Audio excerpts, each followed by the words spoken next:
শিক্ষার্থীবৃন্দ, আজকের ক্লাসটিকে তোমাদেরকে স্বাগতম জানাচ্ছি।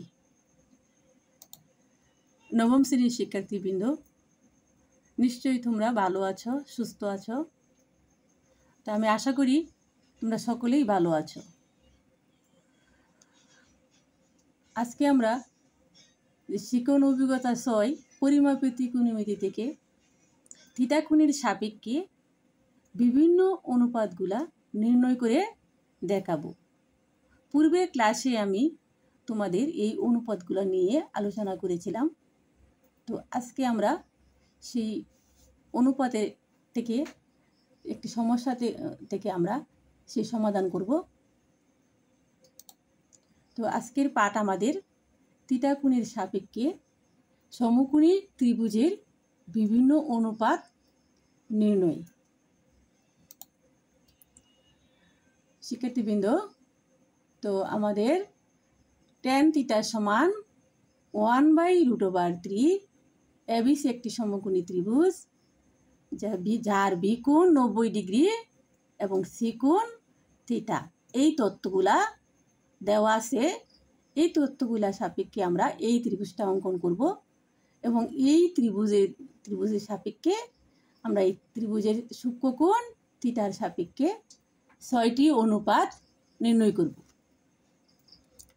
তো শিক্ষার্থীবৃন্দ, এই যে আমরা এবিসি ত্রিভুজটি অঙ্কন করলাম, এই ত্রিভুজের আমাদের লম্ব, আমাদের এই যে tan থিটা অনুপাত, এর লম্ব হইল 1, ভূমি হইল √3।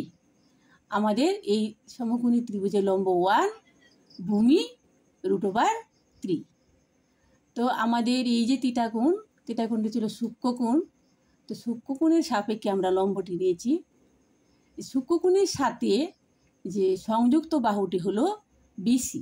এই বিসি হলো আমাদের যে আমরা যে আলোচ্য কোণটি থাকবে, সেই আলোচ্য কোণের সাথে মানে প্রশ্নে যে কোণটা তোমার সূক্ষ্মকোণতে দেওয়া থাকবে, সেই কোণের যে সংযুক্ত বাহুটা সেটাই তোমার ভূমি।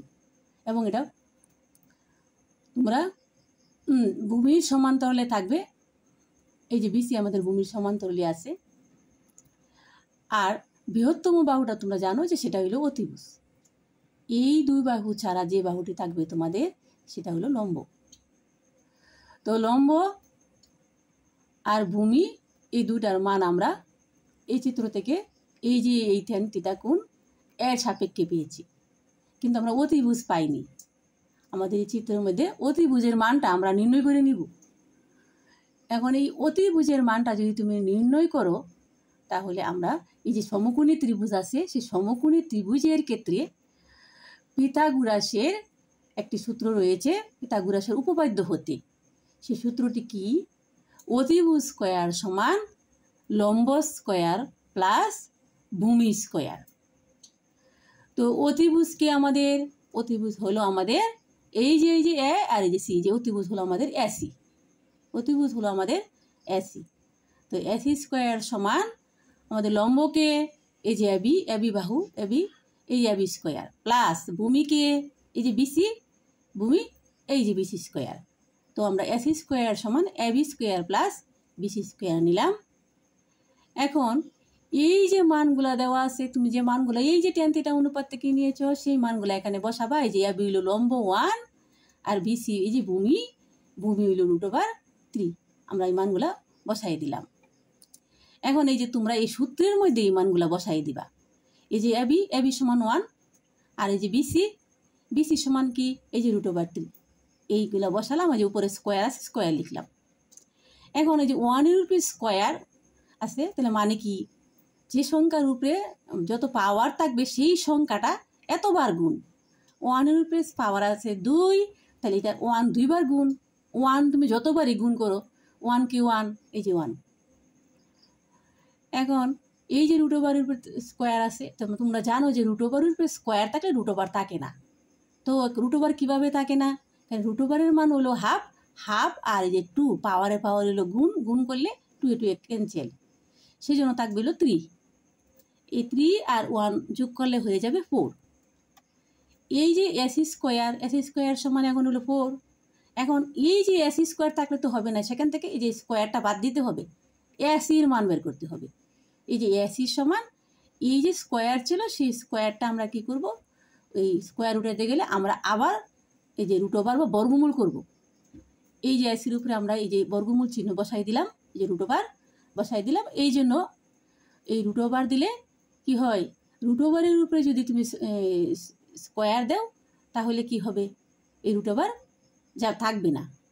ঠিক স্কোয়ারের উপরেও যদি তুমি রুট ওভার দাও তাহলে কি স্কোয়ার থাকবে না।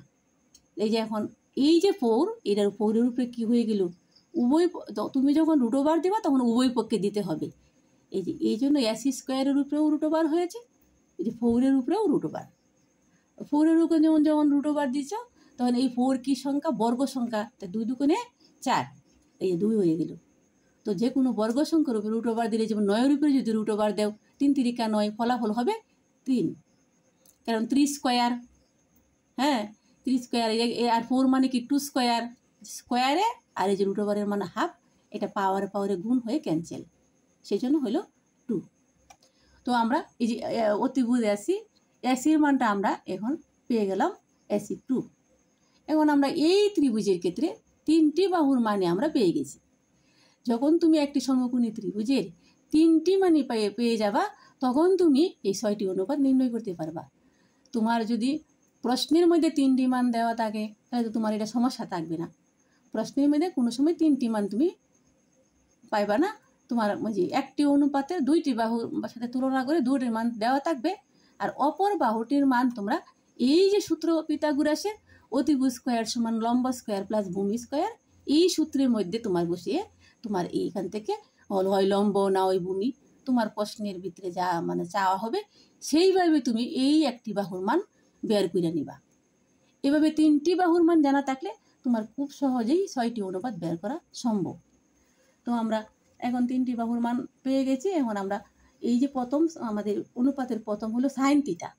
সাইন থিটা সমান কি, লম্ব বাই ভূমি, এই যে লম্ব হলো 1 আর সাইন থিটা সমান কি আমাদের লম্ব বাই অতিভুজ। তো লম্ব হলো আমাদের এই যে 1 আর অতিভুজ হলো আমাদের 2।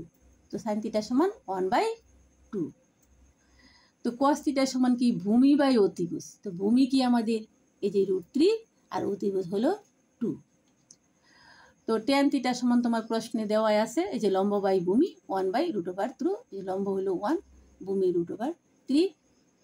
সাইন থিটার বিপরীত কোসেক থিটা, এই যে সেজন্য এইটা বিপরীত করে নেবা, এখানে 2 বিপরীত করলে। কস থিটার বিপরীত কি, সেক থিটা, তাহলে এই ভগ্নাংশটা বিপরীত করে নেবা। বিপরীত মানে কি, বিপরীত হইলো এটার হর হবে লব আর এটার লব হবে হর, মানে এটাকে উল্টাই দিবা, এই যে বিপরীত করে দিবা, বিপরীত করে দিলাম। সেক থিটা সমান 2/√3। এখন এই যে ট্যান থিটা 1/√3, এটা যখন কট থিটা হয়ে যাবে মানে তার বিপরীত অনুপাতটা হবে, ট্যান থিটার বিপরীত অনুপাত তো কট থিটা, তখন তুমি এই ভগ্নাংশটাকেও বিপরীত করে নিবা। এই যে 1/√3, তো এটা বিপরীত করে নিলে হয়ে যাবে √3। এই যে এটা 1 হর তো 1 লিখার দরকার নেই, কারণ আমাদের যে আমরা জানি যে ভগ্নাংশের হর না লিখলে এটা 1ই আছে। তো এই যে আমরা এইভাবে আমরা এই 6টি অনুপাত এই তথ্য মোতাবেক পেয়ে গেলাম। তো শিক্ষার্থীবৃন্দ, তো আমরা একটি অনুপাতে যদি মান দেওয়া থাকে এরকম করে, এবং এটা আমরা সমকোণী ত্রিভুজের মধ্যে বসিয়ে খুব সহজেই আমরা 6টি অনুপাত নির্ণয় করতে পারি। এর মাঝে আমরা এই 3টি অনুপাত নির্ণয় করলে বাকি 3টি অনুপাত তুমি কি করে বিপরীতকারী, শুধু ভগ্নাংশগুলোকে উল্টিয়ে দিয়ে বিপরীত করে তুমি এইগুলা নির্ণয় করতে পারবা খুব সহজেই। তো এইভাবে আমরা এই যে সমকোণী ত্রিভুজ সাপেক্ষে এই 6টি অনুপাতের মান যদি নির্ণয় করতে পারি, হ্যাঁ, যে কোনো মান তুমি বসিয়ে বসিয়ে এইভাবে চিত্র দিয়ে এইভাবে মানে তুমি এই মানগুলা বসিয়ে তৃতীয় বাহুটা বের করে যদি এইভাবে নির্ণয় করতে পারো তাহলে তোমার এই ত্রিকোণমিতিতে সব সমস্যার সমাধান করা সম্ভব। এই যে এই অনুপাতগুলি দিয়ে যে ত্রিকোণমিতির অবেদগুলা রয়েছে সেখানে তুমি এই অবেদগুলা প্রমাণ করতে গেলে এরকম করেই চিত্র দিয়ে আনতে হবে। তো শিক্ষার্থীবৃন্দ, আমরা এই ক্লাসটি এখানে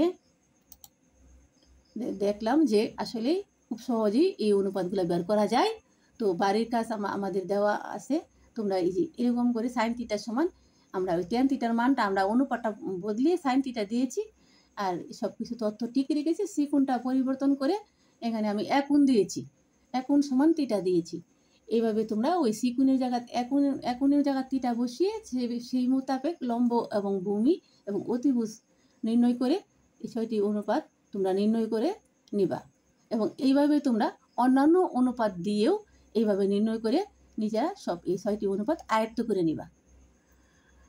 শিক্ষার্থীবৃন্দ, সবাইকে আজকের ক্লাস থেকে ধন্যবাদ জানাচ্ছি। পরবর্তী ক্লাসে আবার তোমরা আমার সাথেই থাকবা এই আশা রেখে বিদায়।